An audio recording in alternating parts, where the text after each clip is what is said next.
Olha, o Bruto tá catando lixo, ó. E tá colocando no lugar, ó. É. Tá ajudando a fazer a limpeza no quintal, o cachorro. Ele começou sozinho a fazer esse monte aqui, ó. De lixo. Tudo que é lixo ele pega e bota aqui, ó. Olha aí. É. O cachorro já tem. O Bruto tem educação ambiental, tá vendo? Graças a Deus, olha aí, ó. Graças a Deus, hoje 10 de novembro de 2024, aqui quem vos fala é Dacilton Matos dos Santos, Parque Lagoa Subaé, Feira de Santana, Bahia, Brasil, residência aqui da minha filha, do meu genro, meus netos. É isso, meu genro Djalma, minha filha Mona Lisa e netos o Gustavo, Maria Beatriz e Heitor Levi.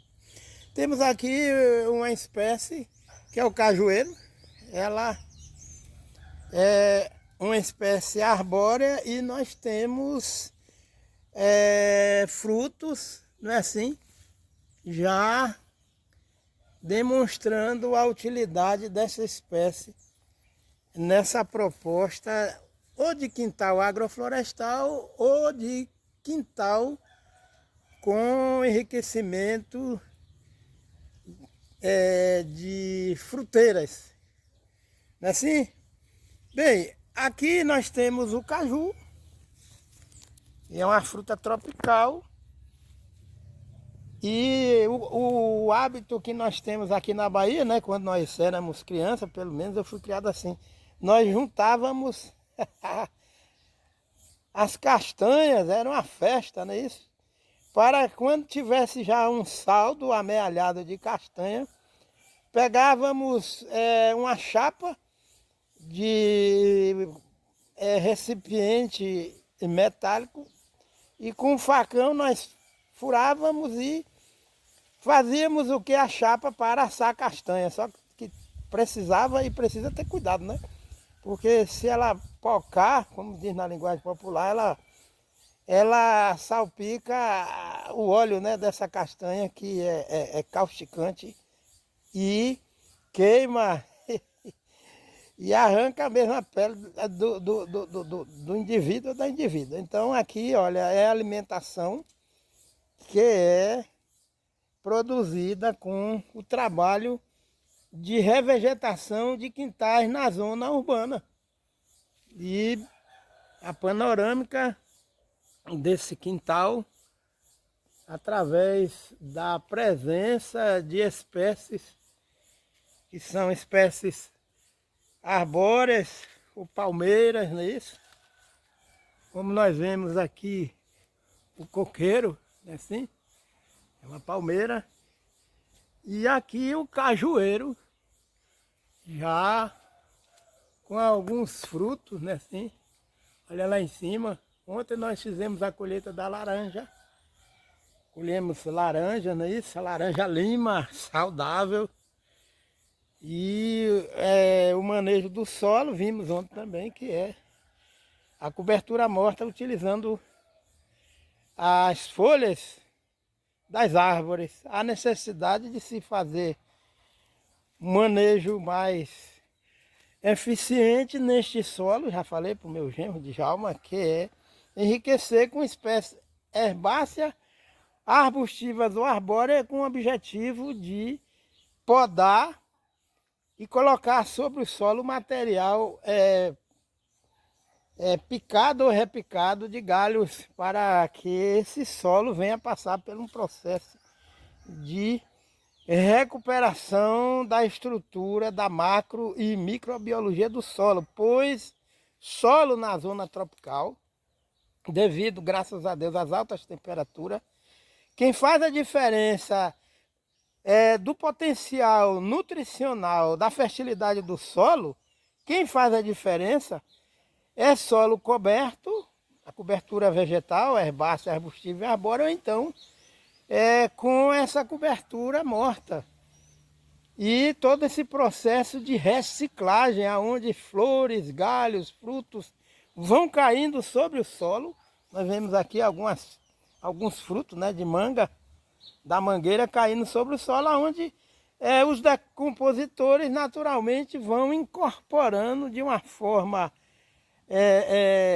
química este material trazendo aporte de matéria orgânica que vai ser transformada em humus e vai agregar o solo tropical. As micorrizas é que fazem com que em solos arenosos ou latossolo que tem baixa fertilidade natural, e naturalmente esses solos é um exemplo. Por que que a floresta da Amazônia tem uma exuberância de manto arbóreo? Por causa da micorriza, que é uma sociedade que existe entre raízes e fungos no solo. Só que esses fungos, para agirem em sociedade com o sistema radicular, decompondo essa matéria orgânica e transformando em substâncias que são assimiláveis, que podem ser assimiladas pelas raízes das plantas, necessitam de temperatura mais baixa, temperatura amena. Aí o que que acontece? Na região de sojicultura, nós precisamos de uma sojicultura, ou do cultivo do algodoeiro, de outras espécies comerciais, mas que sejam intercaladas com árvores. O que que se faz ali em Luiz Eduardo Magalhães e nas áreas de sojicultura, da monocultura da soja? O componente arbóreo não pode ser relegado às reservas, não, dessas propriedades. Ele deve estar inserido no contexto das áreas de cultivo, dentro das áreas de cultivo. Se intercalar essas áreas de cultivo com árvores. Porque não adianta se ter ilhas de prosperidade, de preservação permanente, e as áreas de monoculturas, elas ficam com a temperatura elevada do microclima, principalmente do ar, que vai ficar quente e seco. E ali vão ficar vácuos onde o calor e ar seco, esse conjunto vai impulsionar as nuvens para as partes mais altas da atmosfera e vai trazer um desequilíbrio do regime hidrológico do solo e da atmosfera. Então, quem faz a diferença de fertilidade neste solo aqui, que é arenoso ou que fosse argiloso, em clima tropical, é justamente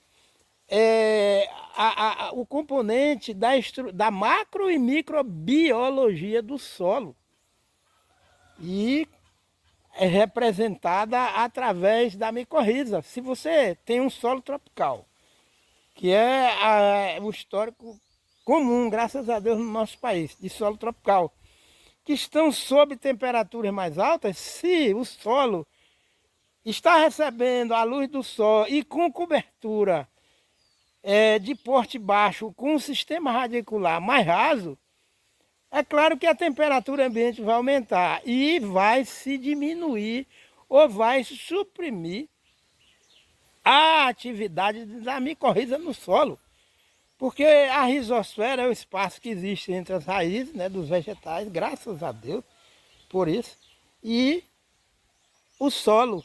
E é ali onde existe essa cumplicidade, essa associação de fungos que compõem a micorriza e vão fazendo a decomposição, vão digerindo, né, a matéria orgânica e disponibilizando nutrientes que são assimilados pelas raízes. Quem elabora a disponibilidade desses nutrientes oriundos da massa vegetal que está sobre o solo é essa sociedade entre raízes e de fungos. E é necessário que o solo tenha uma temperatura ideal para que haja a sobrevivência dessa estrutura de fungo que compõe a micorriza do solo tropical. É isso aí. Se importou uma visão de países de clima mais frio, como os Estados Unidos, e trouxeram para cá esse critério de calagem e adubação. E excesso de calagem faz com que o solo fique compactado, né, assim. E o calcário, ele também funciona como um consumidor decompõe de uma forma mais rápida a matéria orgânica no solo. Agora imaginemos, o solo é tropical, as temperaturas são mais altas. As micorrizas elaboram e nutrientes disponibilizam para as raízes dos vegetais em solo tropical. E precisam de ter um volume, um farto volume de massa vegetal, à semelhança dessa massa que está aqui, vegetal, sobre esse solo. Há solo, ou existem solos que têm uma capacidade menor de retenção de água.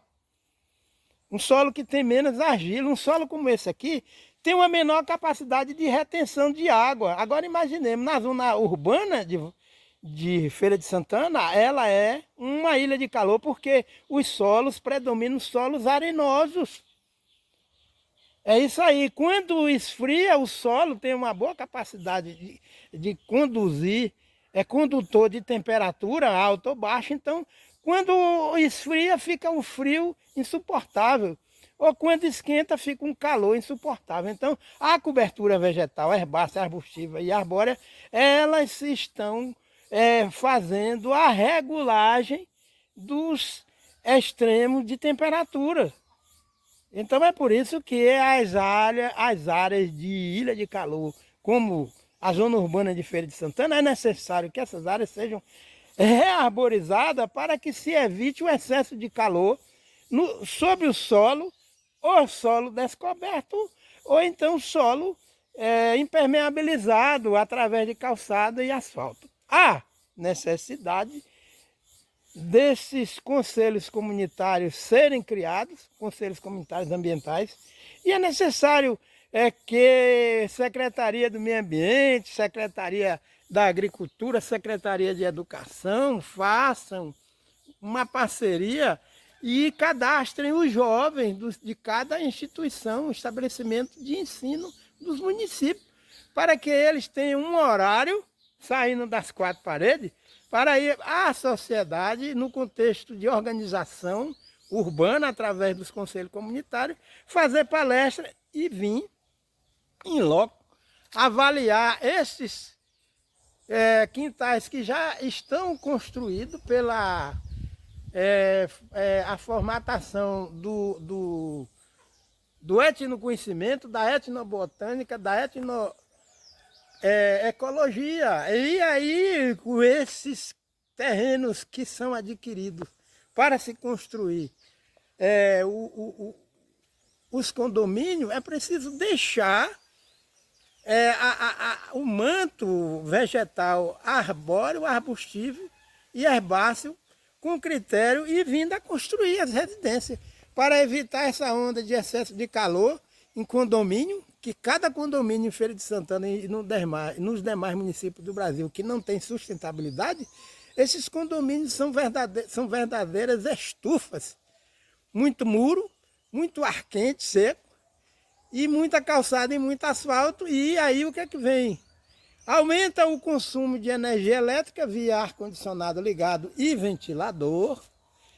E devido à escassez de chuva, os reservatórios das hidrelétricas vão baixar e essa energia vai encarecer e pouca água nos reservatórios devido ao déficit de chuva. Essa pouca água vai ter menos capacidade de movimentar as turbinas das hidrelétricas e aí vai se entrar no apagão, né? Que se chama. Então é um efeito que se chama efeito dominó. Mas para a gente recuperar meio ambiente degradado na zona rural e na zona urbana, é necessário também se fazer extensão rural no contexto dos universitários. E cada morador da cidade, um exemplo, o camarada é engenheiro agrônomo, ele ganha o seu salário na sua empresa de trabalho, ou privada ou pública, mas ele deve se colocar como voluntário para ajudar, para compartilhar, não é isso? Quantos profissionais de agrário que são, eles possuem um currículo excelente de vivência prática e disponibilizar esses conhecimentos para a sociedade. Nós precisamos fazer uma chamada geral em toda a sociedade brasileira para que possamos recuperar o meio ambiente degradado urbano e rural em forma de mutirões, ou ajuri, entre aspas, né, que já é um termo indígena, ajuri. E é uma necessidade que é visível, não adianta ficar com tanta lei, tanto papel, tanta multa, tanta fiscalização, tanto satélite, se a sociedade vive alheia à questão do lixo. As pessoas não têm alfabetização ecológica o suficiente para entender por que não pode jogar o lixo nas vias públicas. Pois é, graças a Deus, eu dou graças a Deus por essa oportunidade e a maravilha que Deus criou. Deus é bom. Deus preparou a terra e deixou tudo organizado. Depois foi que ele colocou o homem no jardim do Éden, o primeiro homem que foi Adão. E depois a mulher Eva e mandou crescer e multiplicar, não é isso? A primeira família abençoada foi o casal Adão e Eva, depois a descendência. Bem, aqui nós temos a flor do deserto. Ela é a flor do deserto, mas ela é muito linda e foi Deus que criou. E de manhã cedo o sistema foliar está coberto de volume excelente de água, de sereno, de transpiração e água de chuva quando chove na noite anterior. E aqui é o gramado. Aqui, olha, nós temos hortelã. O meu genro não perde tempo. Olha aí, 2 condimentos, hortelã e o coentão. No Pará chama isso aqui de chicória, mas na Bahia é coentão. E a grama. Agora vejamos, essas duas espécies são repelentes de inseto, repelente natural. Olha aqui a borboleta, ó. A borboleta está aqui, ó, porque a grama está com algumas gotículas de água do sereno, ou de precipitação que caiu ontem aqui, de chuva. E hortelã é repelente também de saúva, a formiga cortadeira e outros insetos. E essa sociedade é o quê? Já quer preparar uma muqueca, nós temos aqui o hortelã. E nós temos o coentão, não é isso? Bem, nós só percebemos o seguinte, que aqui há a necessidade de se plantar uma cerca-viva mista e plantando a citronela, que é repelente de saúva e repelente de muriçoca. No Pará, a muriçoca é chamada de carapanã. Cada região tem o seu estilo de regional, né? Seu dialeto. E aqui, o cajueiro repleto de flores. A mangueira repleta de flores e já com uma carga boa de frutos. O saputizeiro também. E antigamente, quando a gente era criança, não podia faltar a bio, o saputizeiro, o genipapo, fonte de ferro. E a gente tomava muito suco de genipapo. Eu morei numa casa em Ilhéus que tinha um genipapeiro, que caía o genipapo, eu pegava, lavava e comia in natura, que fazia também o que eles chamam de genipapada, cortava e bem miúdo, botava açúcar, água, botava na geladeira para dormir, como dizem, de uma noite para o dia e depois ia consumir. Graças a Deus, a acerola, fonte de vitamina C para a família e a criançada. Aqui está faltando uma moita de cana de açúcar, porque o povo da antiguidade sempre tinha uma moita de cana de açúcar, porque a garapa tem ferro e já é uma prevenção contra anemia. E aí é isso, genipapeiro faltando aqui, uma moita de cana, tem diversos tipos de cana, tem a cana roxa, cana mirim, cana caiana, e cada cana tem a sua particularidade de porte, mas acontece que a cana produz também a massa, não é isso? A biomassa que depois que moe a cana você põe para fazer a compostagem e vai utilizar na cobertura morta. Na França eles utilizam o bagaço da cana para fazer papel, né? Eles importam, né, de países que produzem cana, o bagaço da cana. a gravioleira, nunca faltava, né? Assim, um pé de jaca de pobre, na Bahia chamada a pinha, que é a jaca de pobre, é uma ananácea, e a bio, fruta-pão, ai Deus lembrou. Mas é isso que precisa, a gente chega aqui nesses quintais, a maioria é tudo capinado, no fundo e na frente, então é necessário a Secretaria de Meio Ambiente fazer um trabalho de educação ambiental, manejo do solo e da água na zona rural e na zona urbana. Foi isso que foi um desafio para os norte-americanos na década de 30, ali no estado da Geórgia, que eu fui lá, passei 3 meses em Lawrenceville e eu vi tudo isso. É por isso que Lawrenceville e o estado da Geórgia tem aquela cobertura vegetal, herbácea, arbustiva e arbórea, a contento na zona rural e na zona urbana. Porque eles sofreram com tempestade de areia ou tempestade de poeira, a semelhança dessas tempestades de areia que hoje, no século XXI, estão acontecendo em Luiz Eduardo Magalhães, na Bahia. Então é preciso, a Bíblia diz o seguinte, de tudo que a gente ouve e vê, a gente deve guardar o que é bom. Se a gente lê um texto, alguma coisa de boa tem ali para a gente aprender.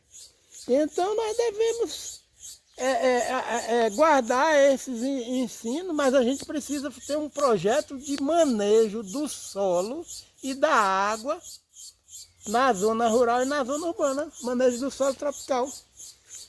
Revegetando estradas, essa BR que tem aqui, que liga Salvador, Feira de Santana, no meio das pistas ali, naquele espaço, deve arborizar essa grama, deve arborizar. E fazer uma arborização em sistema de mutirão.